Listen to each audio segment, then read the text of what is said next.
ઐતિહાસિક નગરી વડનગરમાં શર્મિષ્ઠા તળાવના કિનારેથી વડનગર શ્રાવણોત્સવનો દિવ્ય પ્રારંભ થયો છે. નાયબ મુખ્યમંત્રી હર્ષ સંઘવીએ સ્વયં ડમરૂ વગાડીને 108 કલાકારોની ભવ્ય ડમરૂ યાત્રાનું પ્રસ્થાન કરાવ્યું હતું.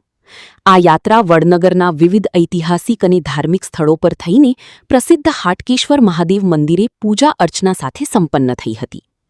આ પ્રસંગે વડનગરના પ્રવાસનને વેગ આપવા માટે વડનગર હેરિટેજ ઓટો રિક્ષા સેવાનો પણ પ્રારંભ કરવામાં આવ્યો હતો.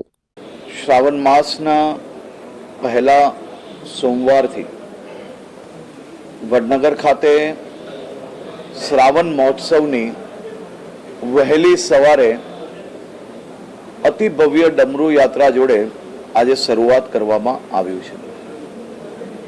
જય હાટકેશના નાદ સાથે વડનગરના નાગરિકો, મહિલા મંડળો અને શહેરીજનો સાથે મળીને દરરોજ સવારે પ્રભાત ફેરી મારફતે ભગવાન શિવજીના ચરણોમાં વંદન કરવા આખું શહેર જાણે કે ડમરૂ યાત્રામાં પરિવર્તિત થયું હોય.